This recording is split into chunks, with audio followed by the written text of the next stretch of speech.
m'appelle Azalou Mako Sorel. Je suis un ingénieur télécommunicant. D'accord. Alors, vous êtes prêt? Oui, c'est Monsieur le président du jury, Oui, que M. Marcos nous explique un peu ce qu'il fait. Je travaille actuellement avec une société qui s'occupe de la maintenance des sites de MTN. Donc, je m'occupe plus de la qualité de leur maintenance vis-à-vis des équipements qui sont sur le terrain.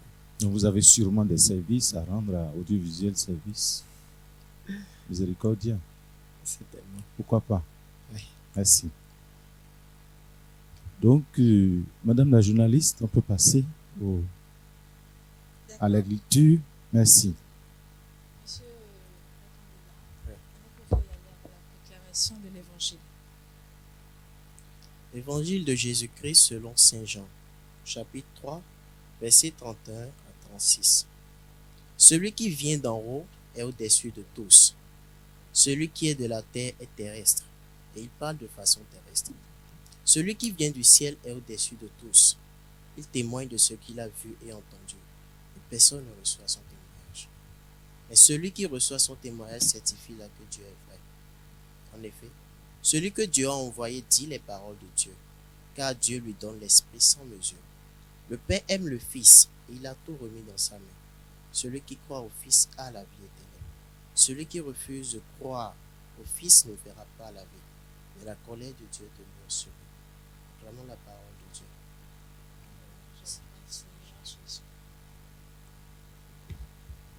Nous pouvons passer à l'exhortation, s'il vous plaît. Vous avez 1 minute. Frère, celui qui vient d'en haut, c'est Jésus, le Fils de Dieu. Le Seigneur nous demande de croire en son Fils. Et pour comprendre le témoignage de Jésus, il faudrait chercher à croire vraiment qui il est et à croire qu'il est vraiment le Fils de Dieu. La foi ne s'impose pas. Chaque chrétien essaie de témoigner de sa propre foi en ramenant des hommes à Dieu et en les exhortant à comprendre le message que Jésus est venu annoncer. La vie ne peut jamais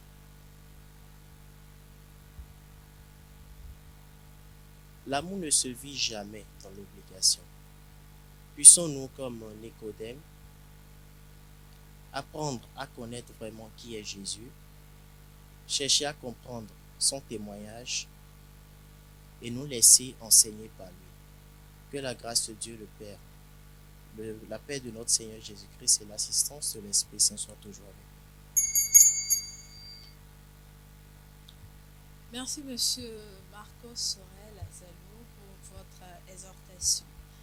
Monsieur le président du jury, peut-on poursuivre? J'étais tenté de poser à M. Marcos une question. Allez-y.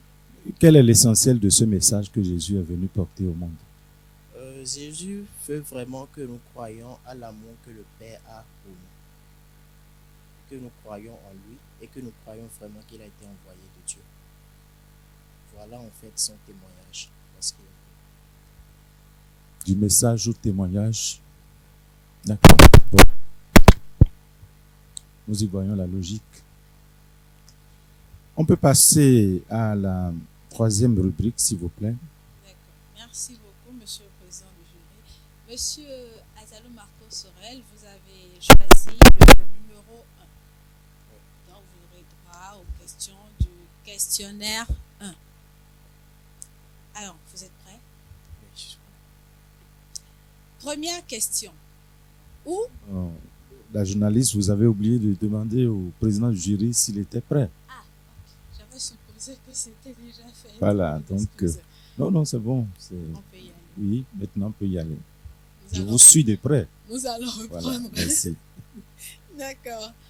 Alors, monsieur le candidat, vous voudrez bien positionner votre micro pour qu'on puisse bien vous recevoir. Comme ça, comme moi.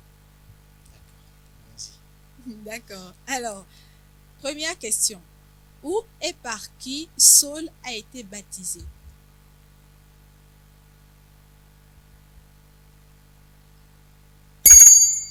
Deuxième question. Quel est le signe de l'alliance entre Dieu et Abraham? Isaac. Troisième question. De quelle ville est originaire le disciple de Jean-Baptiste appelé André?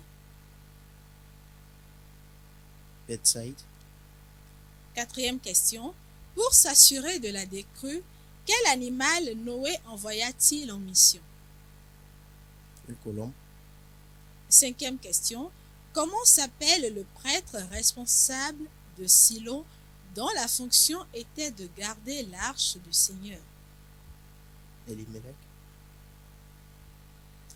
Sixième question. Pourquoi l'homme donna-t-il Ève à la première femme de l'histoire? Parce elle est la mère de tous les vivants. Septième question.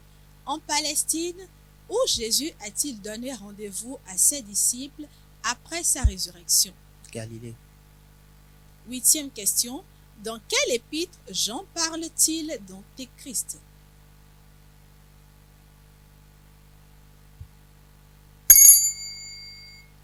Neuvième question. À qui saint Paul écrit-il la phrase que voici? Je prie pour que ta communion dans la foi devienne efficace par la pleine connaissance de tout le bien qui est en nous pour le Christ. Théophile. Dixième et dernière question, c'est la cantonade. Nous recherchons un personnage. A. Il est de l'armée romaine en Palestine. B. Naaman.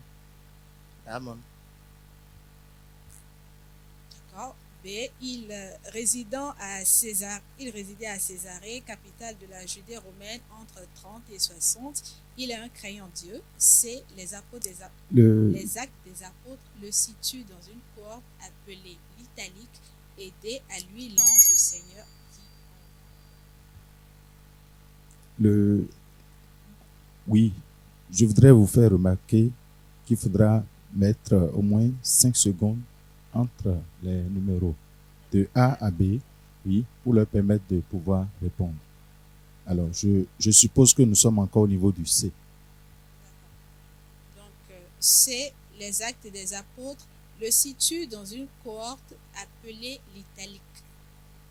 Après 5 secondes, chaque fois, je sonne.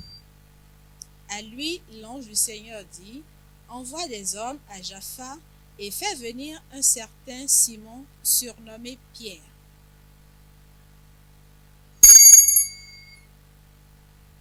Merci, monsieur Marcos. Merci.